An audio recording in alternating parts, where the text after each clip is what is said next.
What's going on? Happy post-Thanksgiving. We have Lala Kent talking about what she regrets about her relationship with Ariana now that Vanderpump Rules is over. Alexis Bellino is dropping receipts against Shannon Storm's Beador. And Dorit Kemsley is opening up about her time on Real Housewives of Beverly Hills, saying PK is actually the real reason she joined the show. You're listening to No Filter with Zack Beador, your go-to source for all the latest pop culture and reality TV tea, served fresh all week long. Now, let's dive in. Hi, guys. It's Black Friday. Happy Black Friday, everybody. To those that celebrate. Are you doing any Black Friday deals? Any Black Friday sales? Sydney says your hair looks extra good today. Thank you, Sydney. My hair is fresh.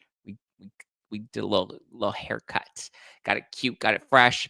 How's your Thanksgiving, guys? Do you have any fun are you out in the stores? Are you shopping? Are you having the day off? Is anybody working today? Or are you chilling like a villain? What's up? I had a great Thanksgiving and spent it with my family because we're as thick as thieves. Let me tell you something about my family. So, yep, had a great time. Thoroughly enjoyed it. Welcome on in, guys. Welcome on in. Welcome on in. Happy Friday. Jen, Sandra, Kelly, August, Sydney, Laura. What's up, guys? What's up? Sandra. Sandra says, I work with retail, so working all day and night. Are you working right now? Are people stomping each other in the shoe department and you're over here chilling while they're beating each other up over some 30% off? Hi, guys. Welcome on in. I hope you had a great Thanksgiving. I hope you had a lot of fun with your family. I did. And I am sending you all the love in the club today. In the club, we all fam. Laura says she's on her couch chilling like a villain. Well, maybe you're stuffed. Maybe you got stuffed. I worked out this morning to try and sweat out all the good food that I've been enjoying. Well, actually, I will say I didn't eat as much as I feel like I would normally eat. This is not meant to be a plug, but I started taking lipazine and it's actually been really helpful and I haven't been overindulging. I did drink a bit, but I didn't drink as much. I didn't wake up hungover. My belly felt full. I don't know. Whatever. I had a good time. I was enjoying it. We were playing games. We were having cocktails. My mom made a cranberry. Okay. No, actually, I do have a bone to pick. Okay. Because this happens every year. My mother did not make any stuffing this year, which broke my heart because I love stuffing, gluten-free stuffing. It's my favorite. I think so. On the years my mother does not make it, which is the only thing I ask for every year. I don't care about anything else. All I want is just a classic gluten-free stuffing. That's it, right? That's all my heart needs. Nothing crazy, just the classic stuffing, right? Gluten-free, yum, sausage in it, all the good things, right?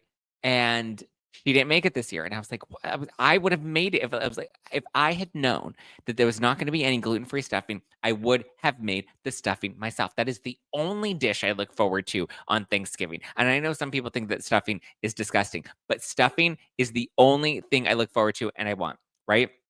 And not only that, but then my brother came in. He didn't even bring a dish. He didn't bring a dish, a cocktail, or anything. My mom's like, at least bring alcohol. If you're not going to cook something and make food, at least bring a bottle of something. Bring a bottle of tequila. She's like, tequila's always welcome in my home.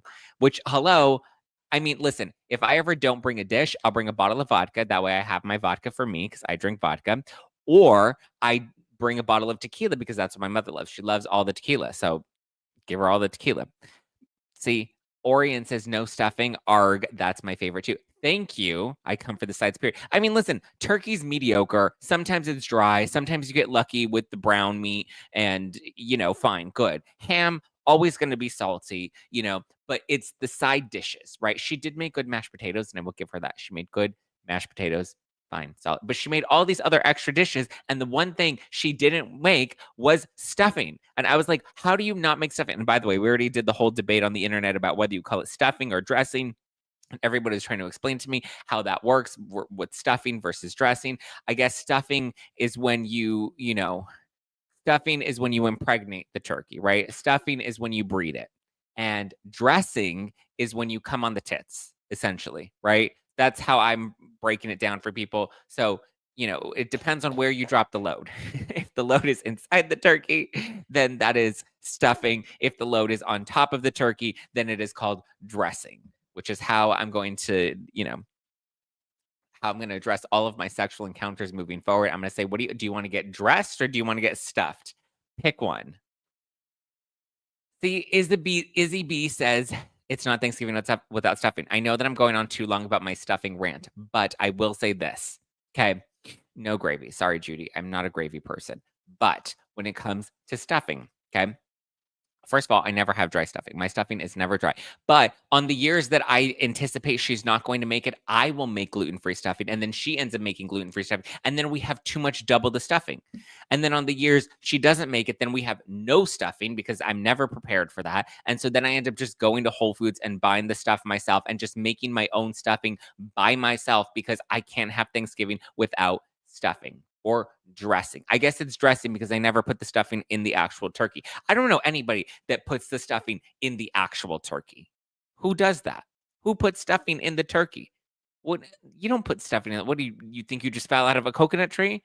You exist in the context of all of which is and what came before you. It's ridiculous to put stuffing inside the turkey. Because then how do you eat the stuff? Like, what is the point of that? Is it supposed to be so that the turkey tastes like stuffing? Is that why? Because like the stuffing like I don't know. Very confused. LTD says, I do. It's a Midwest thing, I think. Jen says, I stuff it. Okay. You impregnate the turkey with stuffing. Got it. You don't come on the tits. You aren't supposed to anymore. It doesn't cook evenly. It's dangerous. Thank you, Kelly, for the educational lesson. See, all of you guys were out there doing the dangerous thing. I did see RFK Jr. was cooking his turkey in beef tallow. Or he was deep frying it in beef tallow. And I was like, damn, that's a lot of beef tallow. I was like, damn, that's expensive. It's expensive to be me, Erica Jane. All of that, a big old tub full of beef tallow. Like, damn. Wendy says, half my family is vegan, so we have regular stuffing and vegan stuffing. It's a lot of stuffing. But there's never too much stuffing. There's no such thing as too much stuffing. That's what it's for. Julie says, and not only that, but then for my grandfather, because he wanted stuffing the way that my grandmother used to make it, right? And I know how she used to make it because I used to make it with her.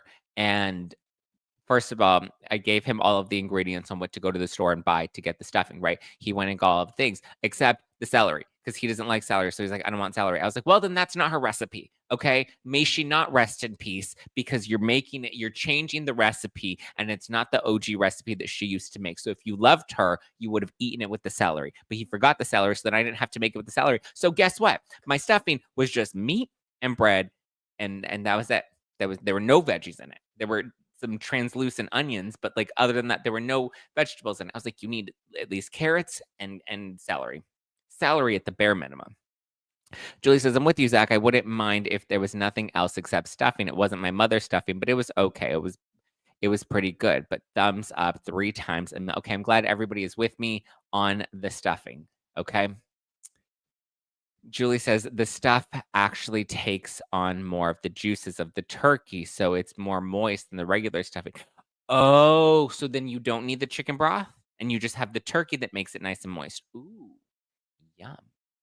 Kelly says you got to have onions and salad. Thank you, Kelly. Thank you. And not only that, oh my God.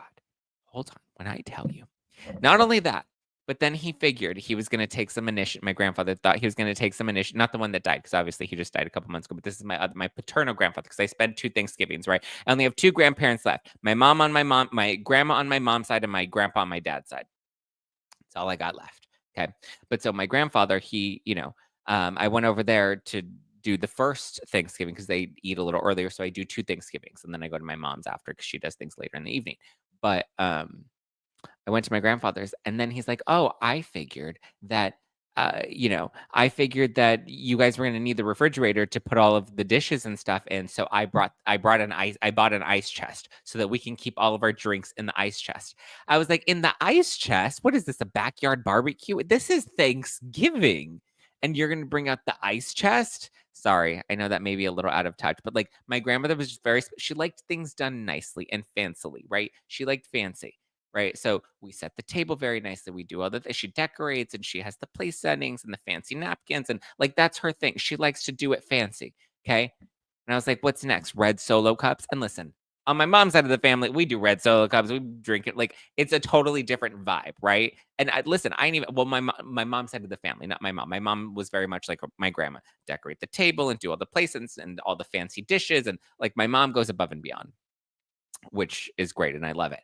But my mother would never be like, yeah, let's have an ice chest in the in the dining room, so in case anybody wants to grab a beer out of the ice chest, they can just reach over and like, what? You think you just fell out of a coconut tree?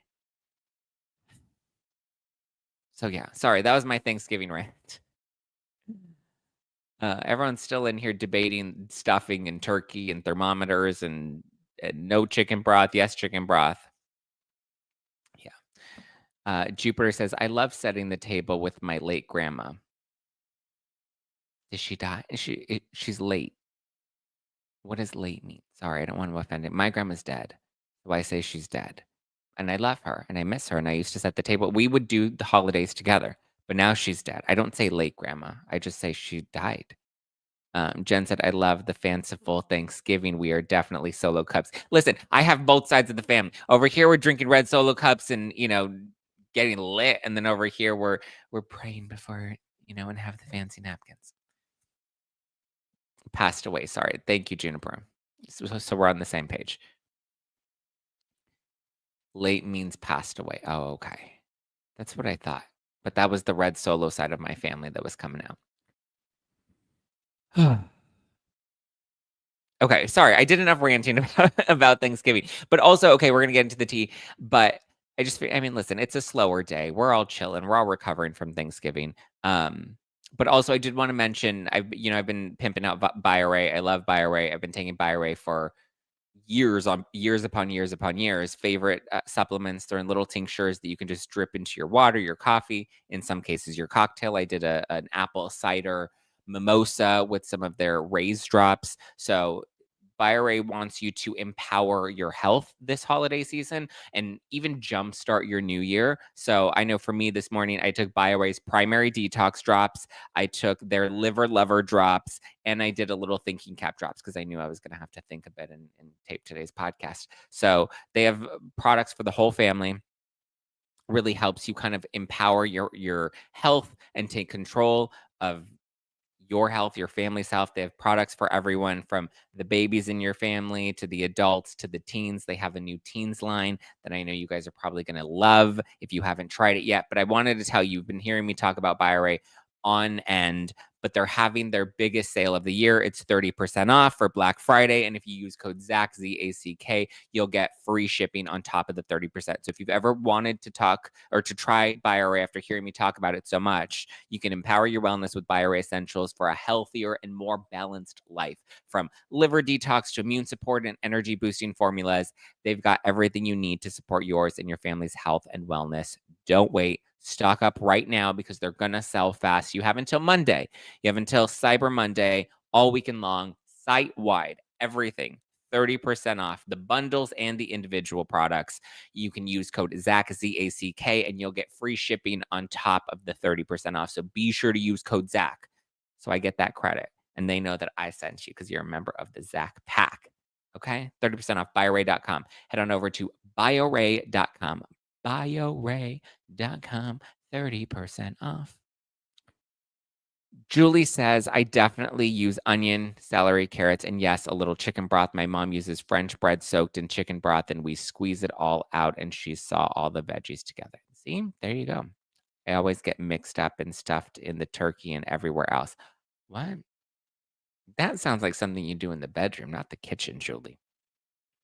Okay, so let's talk about Lala. Do you want to start with Lala? Yeah, let's start with Lala. So Lala Kent was on Scheana's Shenanigans podcast following the cancellation. Well, is Vanderpump Rules canceled?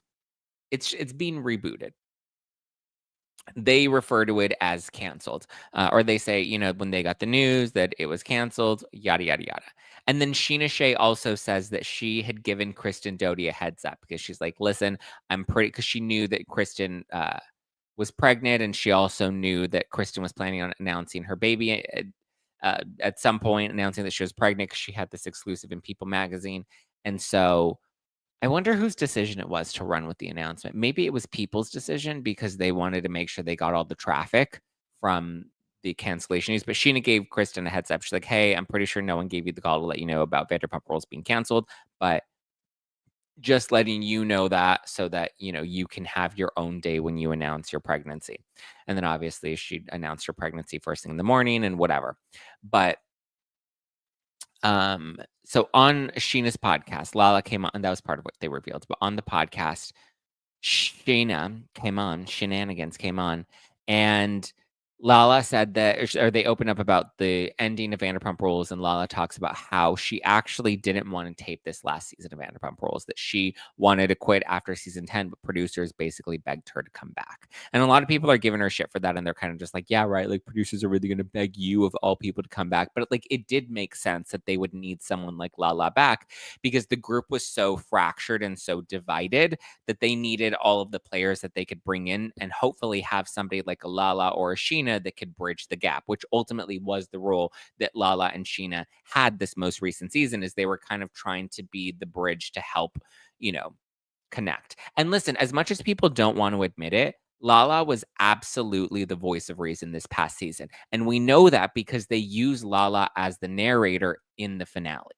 So I think Lala, when Andy Cohen and Lisa Vanderpump, when the season before it came out and everybody was saying that Lala was the voice of reason, Lala was the voice of the audience, whatever. I don't think they expected the audience to be cuckoo crazy and to be like so cuckoo for coconuts over Ariana, which like I get their loyalty to Ariana. Like I like Ariana, but like they were never fans of Ariana before. Anybody that's like, oh my God, Ariana was always my favorite cast member on Vanderpump Rules before she got cheated on, you're a fucking liar. You're lying through your teeth. You're lying in their face, and Jesus is watching you, and he's going to come down on you.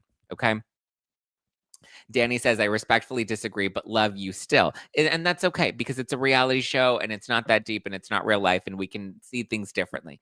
And that's fine. Right. And I still love and respect you as well. But like, I don't think Ariana was anybody's like true favorite on the show. Like people liked Lala, people liked the Toms because they were kind of funny. All of the like I just everybody had, I mean, and even for me, I don't even know outside of Stassi if I had like a real favor or people really liked Kristen or they liked, hating Jax, whatever it was. Like people loved the cast together because it was more of an ensemble cast and they all collectively brought it. So I do understand producers reaching out to Lala and wanting her to come back. They needed people. Najat says, looking back, Lala was the voice of reason. Ariana just didn't care to listen. Sandoval blew up the show. Ariana was just like, F everyone. Exactly. Okay. I'm glad that people are now starting to see the light because I was saying this back then. And then when I was saying it, I was getting hated on and people were I was losing all sorts of followers. Like it was crazy. Crazy how wild people were. Felicia says, whoa, no, Lala and Ariana were always my favorites because they were in the outs together. I mean, and listen, and that's fair. Stassi was always my favorite. Like Stassi was always my go-to. And then after Stassi, I did have a deeper appreciation for Lala just because I always kind of felt like she pushed the story forward. But like I always like the Jacks and the Kristens, like the Stassis, like all the bad characters are always my favorite. But so it's interesting because I was rewatching the final few minutes where you see Ariana walk out of the finale and then you see Lala kind of break and you see Lala kind of narrating how, they live their lives authentically. And then they have the montages and how she talks about how, there was a point when she was on the show where she wasn't living her authentic life and she wasn't being true to what was going on in her life. And she refers to dating Randall. And like, I get it, at least she's owning that and being honest about it and being like, listen, I did what Ariana's doing now about trying to hide things from my life. And like, I don't think that that's the way to make a successful show. And when you look at it, like in the context of the reality show, you exist in the context of all of which is and all of which came before you. But so in the context of the reality show, you kind of do need to have these conversations. Well, let's get through some of the other points because I touch on all the other things and I have more points to touch on in relation to what I'm talking about now. But let's get through the rest of what Lala and Scheana say on the show. So Lala says that she regrets not warning Ariana about the finale.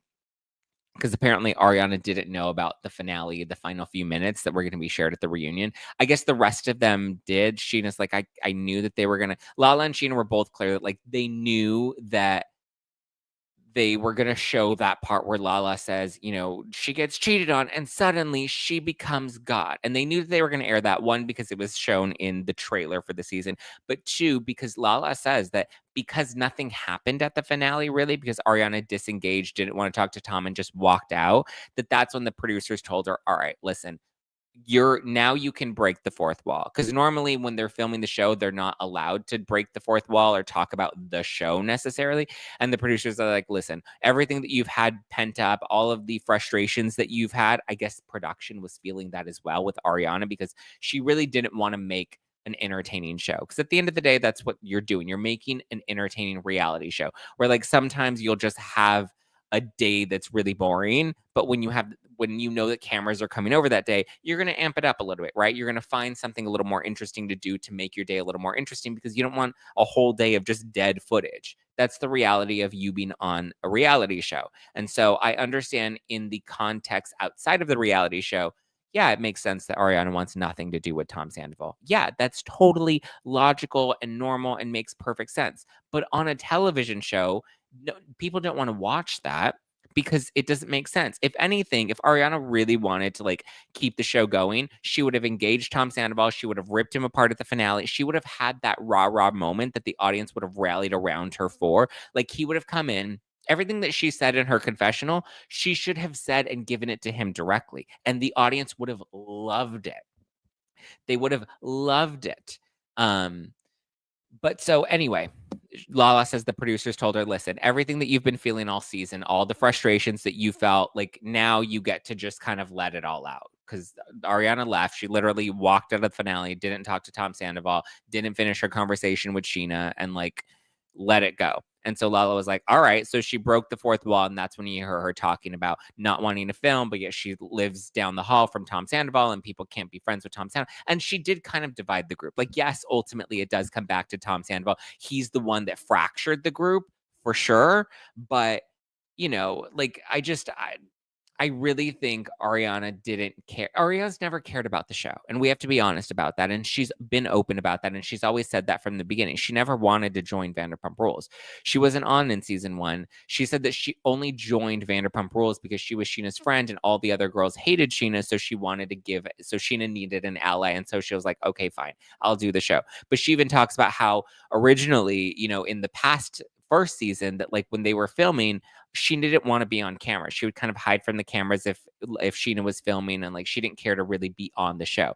Then she came on as Scheana's friend. Then she was dating Tom Sandoval, so she kind of just organically grew into the show. And she was great on the show in the moments that she did have. She had some great moments. She had some great one-liners that you can't take away from her, right? Credit is due where credit is due, but she's never really been the breakout star of the show.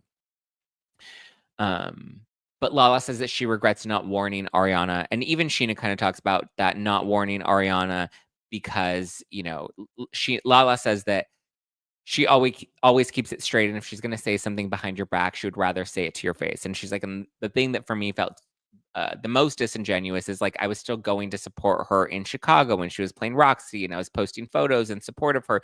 Meanwhile, knowing that I did say those things about her that were going to end up on the show and I was going to have to address it. And she's like, and I never gave Ariana a heads up. So the first time Ariana was hearing those comments was when they were watching it at the finale, or at the reunion, sorry.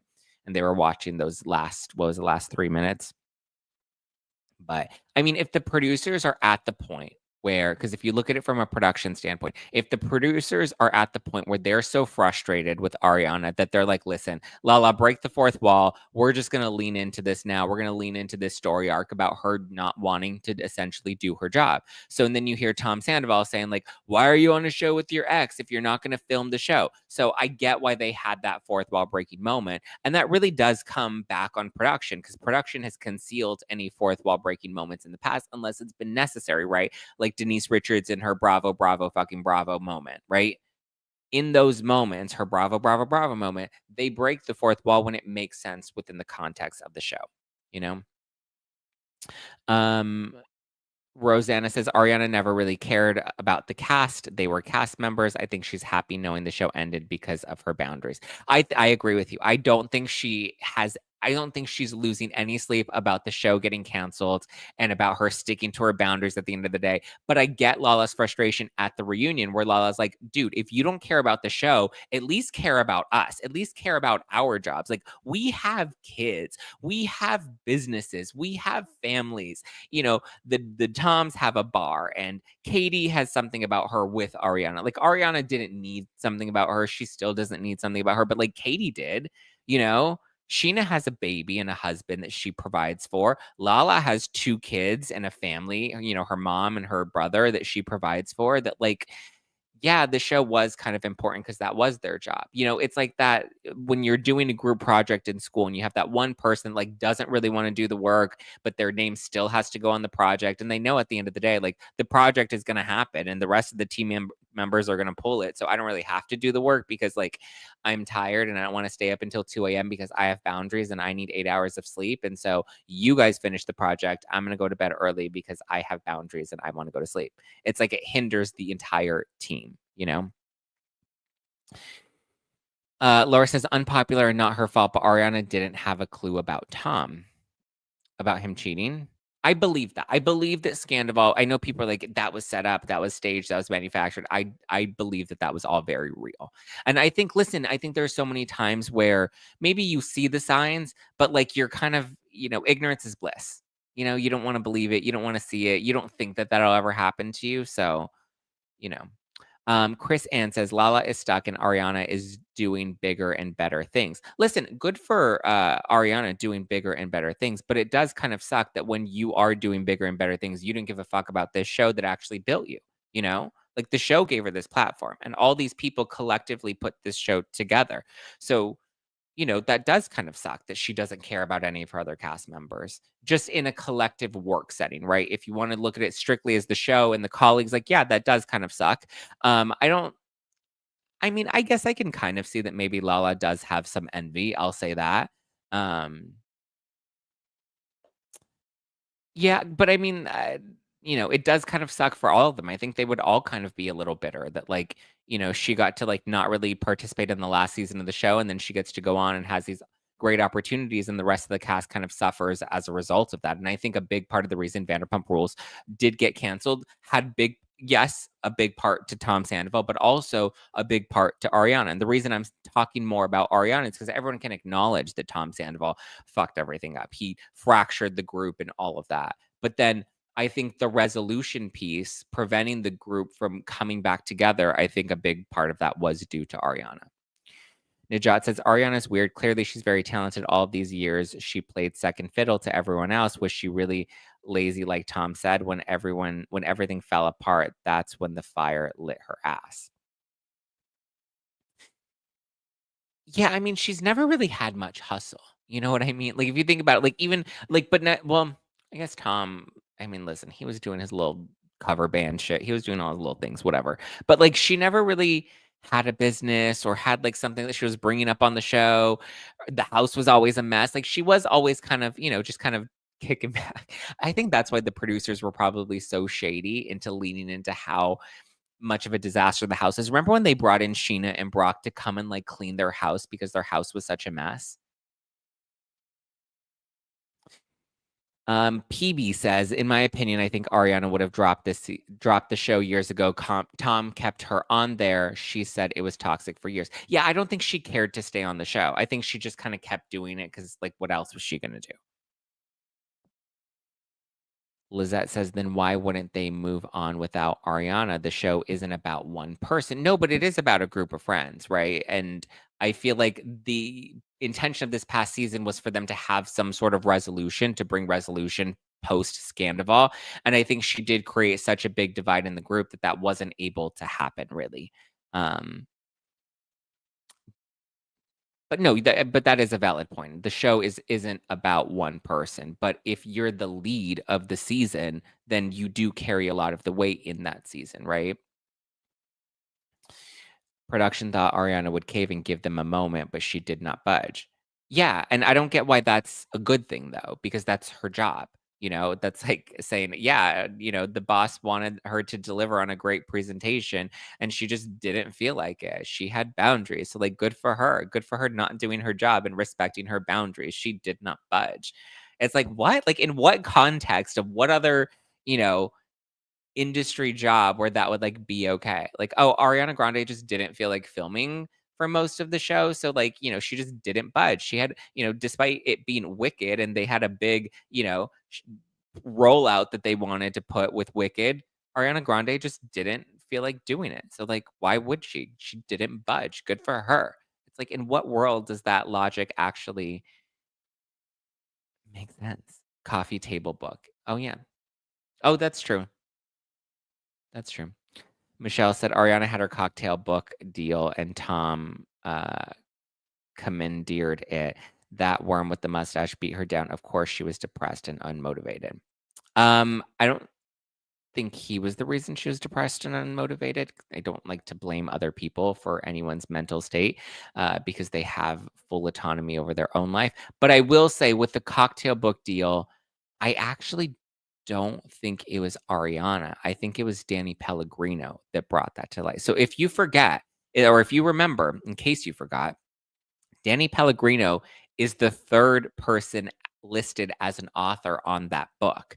And he's the one that carried a lot of the editing and putting together of that book. So I think he's the one that kind of pitched the idea from what I remember. And so if anything, the credit I think goes to Danny Pellegrino, and he was just smart enough to let Ariana and Tom be the faces of it because they were the ones that were on the reality show. And I think here's the other thing. It was a stronger I do agree that when they were pre-Scandival, right? Like, let's forget how much we hate Sandoval now. Pre-Scandival, they were a stronger brand together as a couple than they were individually. Pre-Scandival, okay? Pre-Scandival. Very different situation now, but before is what I'm talking about. So the cocktail book was never really hers. Speaking of Danny, he has his new, oh yes, I saw he has a new Hallmark movie. Yes, Danny Pellegrino has a new movie on Hallmark coming out that we can go watch and support. He did unfollow me on social media recently. I think I think my political opinions may have been part of that. But yeah. DC Jaded says, I would watch a season with Jax, the Toms, Jesse from the Valley, following them around like life post the Valley and Vanderpump. I feel like that could be interesting. Listen, we do love to hate watch people, right? And so I think Jesse, Jax, like, all of them are so awful and terrible, but like, we would absolutely tune into that train wreck. We would tune into that more than we would watch like a Katie and Ariana spinoff about something about her. Let's be honest. Katie and Ariana are boring, like reality stars. They have good moments, but they only have good moments when they have somebody else to work off of, like a Lala, like a Stassi, like a Jax. When they have foil to play off of, they can shine. But like, I mean, come on. Ariana and Katie's scenes this past season were the most boring. And I'll say this now because in 5 years, you're all gonna look back and rewatch the show and be like, oh wow. Huh, interesting. PB says Vanderpump Rules went down after the 2020 firings. Scandival carried it an extra seasons. I think Rachel would have filmed a little also, but maybe not with Tom. Just explain why you did it. Yeah, I agree with that comment altogether. I think the firings of Jax, Kristen, and Stassi absolutely killed the show. I think Scandival gave it a new life, and I think I agree when it comes to Rachel. She should have at least come to tell her side of the story. Ness says, Selling Sunset is going through this too. Producers think catfights sell and don't want to show empowered women. I mean, you have to make the cast accountable for that too. Yeah. Katie and Ariana are boring. Thank you, Belta. I'm glad somebody is in agreement. Like, come on. What was your favorite scene of Katie and Ariana's this past season? When they were rolling their eyes at Tom Sandoval, or when they were rolling their eyes at Tom Sandoval? PB says Scheana and Brock will have some sort of show in the future. Possibly. Scheana did kind of hint at there being more to come. Okay, let's see. What else did they say in this? I completely deviated from the shenanigans interview. She said that, oh, yeah, Lala said that in the finale, she had no plan. She's like, this season is about Scandal. Well, first she said she didn't want to come back, and producers convinced her to come back. And then she said, the finale, Lala was like, I'm not bringing it. I'm not going to get into any beef with anyone. And you can see, like, they tried to do stuff with Joe where they brought Joe to come and talk to Katie. And Katie's like, I don't want to talk to you. What are you doing here? And she's like, I just want to apologize to you. And Katie's like, ew, get away from me. Like, Katie also, again, this is the finale. This is the Super Bowl of the season. This is where you bring it, right? This isn't where you sit back and you're like, I'm a little tired.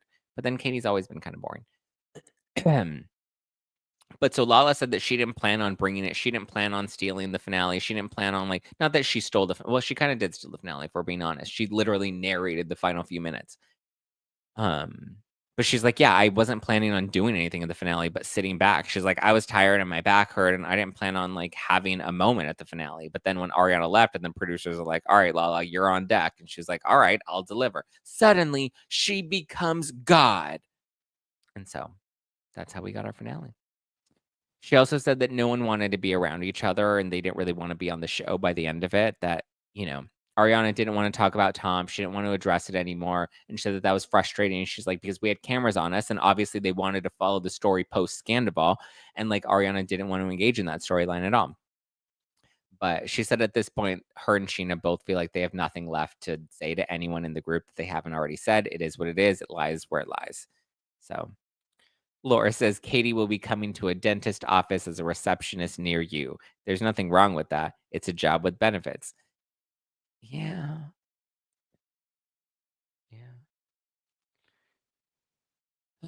And then as everyone, they were all posting their different tributes in support of Vanderpump Rules in the end, but the one that posted the longest tribute, truly the absolute longest tribute to Vanderpump Rules. Can anybody take any guesses? Like, just pick of, like, the top 3 that come to your head first. In the live chat, you can type them in. Who do you think gave the longest and most heartfelt tribute? Well, I don't know if I'd say heartfelt, but the longest tribute came. The longest tribute did not come from Scheana, did not come from Jax, did not come from Rachel. It came not from Ariana or Lala. It came from Joe. Schwartz's weird girlfriend Joe. Remember with the one who needed to, like, shampoo her hair? Her hair was all nasty. It was always, like, greasy. She wrote the longest tribute. This whole long, oh my God, do I even want to read it to you guys? I don't want to read it, but she did that. And then she posted all of these photos, like 34 photos. And I was like, 34 photos? I was like, girlfriend, you were a friend of in the final season. Like, what? Like, truly, she posted so many photos. It was just bonkers to me. I was just like, girlfriends, like, what in the world? Let me see if I can find it. I didn't even save it because I had no interest in even talking about it. But now I'm just like, oh, and not only that, but she also, her most recent post about Vanderpump Rules, she posted a photo of herself, or like a selfie, and then she said, I know a lot of people who work at SUR. Let me know if you need kindness and support at any point during filming. So there you go. She said that she's down to join the reboot. If the reboot needs her, she's here for it. She's like, I'm in, I'm down, let's get it, let's go. Which, again, to me is just so bonkers at this point. Like, truly crazy. But yeah, she posted, I can't even find it, and it's not up on her page anymore. It was the longest tribute to Vanderpump Rules, and she talks about how she loves Schwartz, and Schwartz is the love of her life, and, like, all this stuff. And I was like, Joe my gosh, because that's her Instagram name is Joe my gosh. I was just like, Jesus. Why does she have 64,000 followers? Kindness, support, and bleach. She seemed a bit touched. Did she? She was good TV, though. Was she, Wendy? Was she good TV? She was a few steps off. A few? She was a few floors off, right? She wasn't even on the same. She was on not. She wasn't even in the same building. It wasn't just a few steps. It wasn't just a few floors. She was like in a whole different world. She was in a galaxy far, far away. Michelle says she was touched by aliens. I wouldn't be surprised, honestly. Schwartz is going to take out a protection order against Joe. Geez, slightly askew. I wouldn't even say slightly. I mean, there's slightly askew, and then there's like a wine bottle opener, right? And that the end of the wine bottle opener that's like real windy. She's that type of askew. She's a wine bottle screwer. So good for her. We have Dorit Kemsley on The Real Housewives of Beverly Hills. That's where I want to be. So she's saying that the real reason she even joined Beverly Hills was because of PK. So two things actually. She said PK is the one that made her join the show. That she's like 10 years ago, I never would have thought about joining Real Houses of Beverly Hills. And like to be fair, she had a very content life, right? Like she was just, she had PK and he was taking care of her and he was providing for her, and like she didn't need to join the show. She seemed cool with her two little babies. But PK, I think, saw this as an opportunity to promote his clients like Boy George. And I think that's why they sold Boy George so hard in that first season. And so she says that PK is the one that made her join the show. And even when it came to rejoining the show in this most recent season, she said that like PK, when she was thinking about quitting the show, that PK was like, no, you're not quitting the show. You're continuing the show. Cause he probably knew like, yeah, we need the money. Like you're not walking away from the show. Like, what are you going to do without it? Sell Beverly Beach, sell wedding dresses. Like that's not panning out for us. So yeah, no. The wedding dress collection was a very strange choice. Like, did anybody buy Dorit's wedding dresses?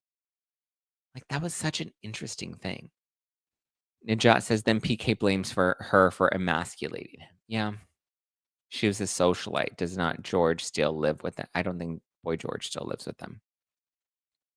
But are we surprised? Like, PK's the one that really wanted Dorit to join the show and, like, didn't want her to leave the show either. Oh, she also had the Capri room. I forgot about the Buca de Beppo Capri room. None of that lasted. I love Dorit. I do love Dorit, but all of like her business ventures were truly something else. Remember she had the Buca de Beppo Capri room, and then even after it was like pandemic years, like nobody was even able to go into the Capri room. Like that was a total bust. Billy says her Beverly Beach line was cute. I don't know why she didn't stick with it.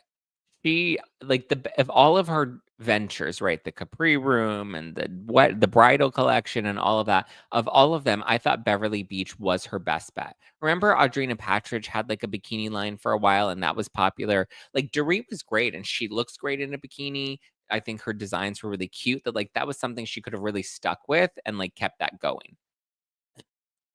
Oh, because of the lawsuit. I forgot about the lawsuit. I know she also like started to introduce like tanning products, like bronzer, like body bronzer, I want to say she had for Beverly Beach. But not even that's around anymore. I don't know. I'm just ready for her to bring it this season. Oh God. We have Alexis Bellino. So Alexis Bellino, yay. Don't we miss that name? She is, guess who's back again. Alexis back, Alexis back, Alexis back.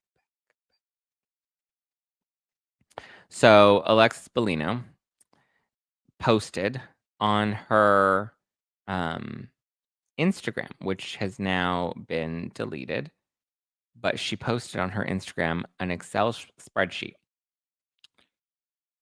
Literally an Excel spreadsheet.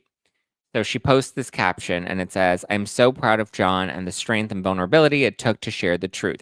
The final scene of The Real Housewives of Orange County season 18 pushed John into a corner.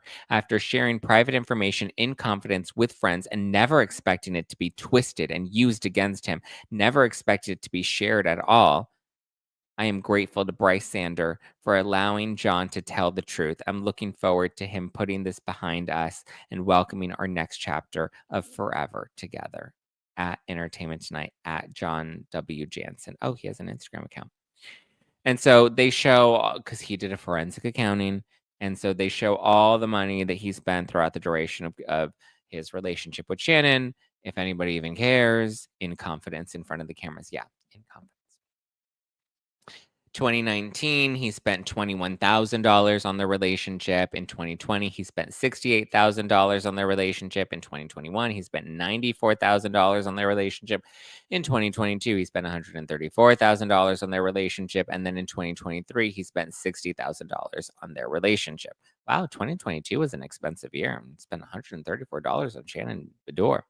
And then he had 2 loans, one loan that was given to her in 2022, in January 2022, and that was $40,000, and it was a wire. And then in May of 2023, which was last year, for $35,000, and that was given to her in a check. So in the grand total of things, John Jansen spent $455,000 on Shannon Storms Beador.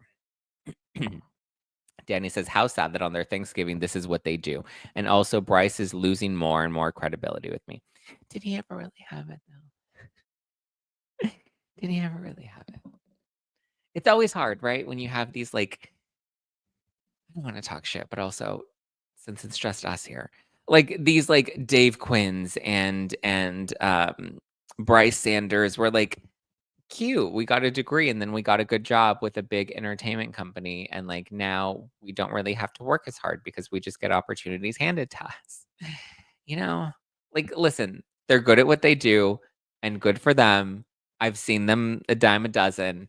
They tend to shade people like me. They don't tend to like people like me. They think that we're beneath them and that we're lowbrow and whatever. But I'm like, listen, they come and they go. They come and they get fired, and then like a grinder hookup date. They come and then they go. And I stay. You know? Nobody can fire me.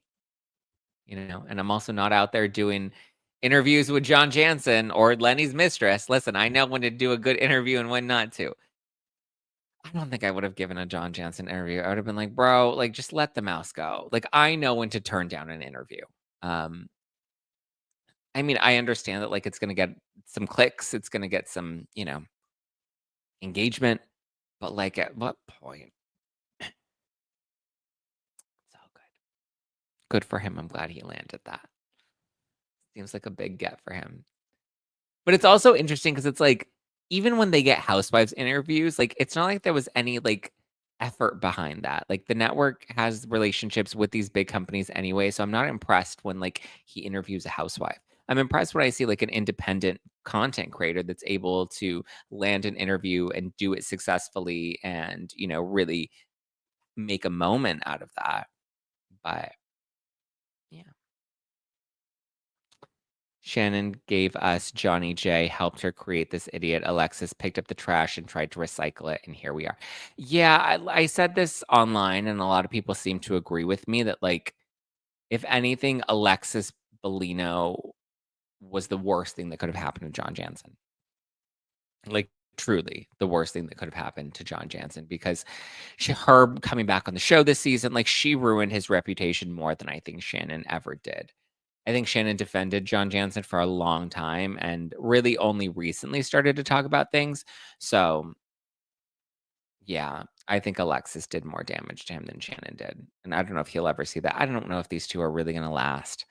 Alexis always does this. She, like, finds a guy and then she's like super head over heels for him. She's in love with him and all this stuff. And then, Joe, my gosh, here we are. Mary Duda says they never pushed for the hard questions. Yeah, they always want to. Yeah. It is one of those. All right. That's all I got for you today.